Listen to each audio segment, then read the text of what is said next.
안녕하세요. 형광펜 성경과 함께하는 성경 공부, 오늘은 요한일서 5장 마지막 장입니다. 예수께서 그리스도이심을 믿는 자마다 하나님께로부터 난 자다. 또한 내신 이를 사랑하는 자마다 그에게 난 자를 사랑하느니라. 우리가 하나님을 사랑하고 그의 계명을 지킬 때 이로써 우리가 하나님의 자녀를 사랑하는 줄 아느니라. 하나님을 사랑한다라는 거, 이거 계명을 지킨다라는 얘기인데, 하나님을 사랑하는 거, 이것이 우리가 그의 계명을 지키는 것이다 그랬는데, 이 계명은 어려운 게 아니에요. 무거운 게 아니고, 대저 하나님께로부터 난 자마다 세상을 이겼느니라. 세상을 이긴 이김은 이것이니 우리의 믿음이라. 그러니까 우리가 무엇을 믿는가? 우리가 하나님께로부터 난 자녀다. 그것을 믿는 거거든요. 어떻게 우리가 하나님께로부터 난 자녀가 되겠습니까? 예수 그리스도의 죽음과 부활을 힘입어서 예수의 하신 일을 인해서 우리가 하나님의 자녀가 되는 거죠. 그래서 하나님께 사랑을 받는 존재이기 때문에 이것을, 이 계명을 지킬 수 있다라는 건데, 사실 아담에게 하나님이 다 해도 되는데, 동산 중앙에 있는 선과 악을 알게 하는 나무의 열매 먹지 말아라, 그거 하나 했는데 못한다는 걸 아셨거든요. 그래서 하나님께서는 우리가 계명을 지키지 못하는 걸 아세요. 그래서 여기서 말하는 계명이라는 것은 우리가 서로 사랑하라, 그 계명이고, 그 사랑도 우리가 하나님께 받아야 되는 거라고 저번에 말씀드렸지 않습니까? 고린도전서 13장을 보면은 사랑의 은사는, 가장 큰 은사는 하나님께 받아야 되는 거니까 방언처럼 은사로 받는 거거든요. 근데 너무 큰 것이고, 그래서 예수 안에 우리가 속해 있고 예수님을 힘입어서 하나님께 속한 자가 그 사랑을 받고 형제 사랑, 이웃 사랑, 하나님 사랑이 되는 거거든요. 그래서 뭐 우리 스스로가 한다라기보다는 우리 안에 계시는 성령께서 그것을 인도하시고, 우리는 순종함으로 사랑을 하는 거예요. 그게 계명을 지키는 것입니다. 이 계명은 그래서 무거운 것이 아니라 하나님의 인도함을 잘 받는 거예요. 예수께서 하나님의 아들이심을 믿는 자가 아니면 세상을 이기는 자가 누구냐? 이는 물과 피로 임하신 자니 곧 예수 그리스도시라. 물로만 아니고 물과 피로 임하셨다. 이 물과 피로 임했다라는 게 말이 좀 어려워요. 일단은 요한의 말투를 생각해야 되는데, 이게 도대체 물이 뭔가, 뭐 그리스 시대에 어땠냐, 로마 시대에 어땠냐, 그런 것을 생각할 수도 있습니다만, 근데 요한의 말투로 물과 피를 봐야 되니까, 요한복음에서 예수님이 그 십자가 지셨을 때 병사가 와서 창으로 예수님의 옆구리를 찌르잖아요. 확인사살을 하는 건데, 일종의, 그때 물과 피를 쏟아내셨다라는 말이 나오거든요.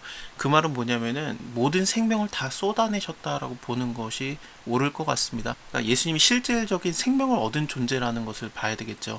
그래서 이 위에서 그 예수님이 육체로 난 거를 부인하는 자, 이것과 연관을 짓는다라면은 예수님이 실제로 육체로 오셨고 참 인간이면서 참 하나님으로서 모든 생명을 우리를 위해서, 우리의 죄를 해결하기 위해서 쏟아냈다, 그것으로 보는 게 가장 좋은 해석인 것 같습니다. 증거하는 이는 성령이니 성령은 진리니라. 증거하는 이가 셋이 있으니 성령과 물과 피라.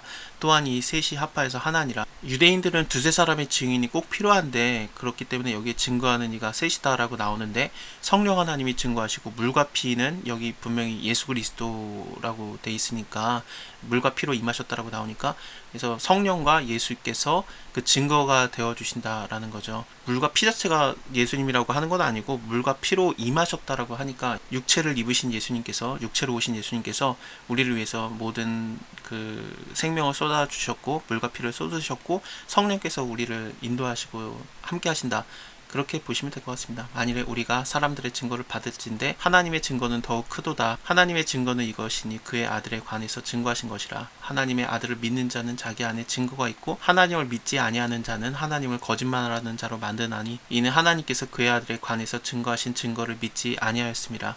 또 증거는 이것이니 하나님이 우리에게 영생을 주신 것과 이 생명이 그의 아들 안에 있는 그것이라. 아들이 있는 자에게는 생명이 있고 하나님의 아들이 없는 자에게는 생명이 없느니라. 그래서 예수 그리스도를 영접하는가 영접하지 않는 자가 하나님의 자녀가 되는 권세를 얻는 것인가 아닌가 하기 때문에, 우리가 하나님께로부터 난 자, 그것은 예수 그리스도를 영접한 자들이라고 볼 수 있습니다. 그것을 요한복음 1장에서 얘기를 하죠. 요한이, 내가 하나님의 아들의 이름을 믿는 너희에게 이것을 쓰는 것은 너희로 하여금 너희에게 영생이 있음을 알게 하려 함이라. 네, 예수의 이름을 믿는 거. 예수의 이름은 가브리엘이 나타나서 얘기해 주죠. 자기의 백성을 저희의 죄에서 구원할 자, 이름을 예수라 하라 그러잖아요. 예, 우리는 하나님의 백성이고요. 우리가 하나님의 백성임에도 불구하고 죄에 빠져 있는데, 그 죄에서 우리를 건져내시는 예수님, 그것이 바로 예수님께서 우리를 위해서 이루신 구원의 사역이죠. 그를 향해서 우리의 가진 바 담대한 것이 이것이니 그의 뜻대로 무엇이든지 구하면은 들으심이라. 우리가 무엇이든지 구하는 바를 들으시는 줄을 안즉 우리가 그에게 구하는 그것을 얻을 줄로 또한 아느니라. 여기서 뭐 아무거나 구한다라는 그런 것에 무엇이든지라기보다는 하나님 안에 거하는 자가 기도하는 것이거든요. 서로 살아가는 거, 하나님 살아가는 거, 그 하나님의 뜻이 땅에서도 이루어지이다. 그 아버지의 뜻대로 구하는 기도에서 무엇이든지 구하라라는 얘기입니다. 누구든지 형제가 사망에 이르지 아니하는 범죄를 하는 것을 보고든 구하라. 그리하면 사망에 이르지 아니하는 범죄자를 위해서 저에게 생명을 주시리라. 사망에 이르는 죄가 있나니 이에 대하여 나는 구하라 하지 않노라. 모든 불의가 죄로 돼 사망에 이르지 아니하는 죄도 있도다. 그래서 형제가 사망에 빠지는 자들을 위해서 무엇이든지 구하면은 하나님께서 그들을 구원하는 거, 생명을 주시는 거, 그것을 얘기하는 거고, 사망에 이르는 죄에 대해서 무엇이든지 구하면은 하나님 이것을 주시옵소서 그러면서 근데 그 줘봤자 사망에 빠지는 거예요. 그러면은 그것을 구하라고 할 수가 없다라는 거죠. 요한 입장에서는.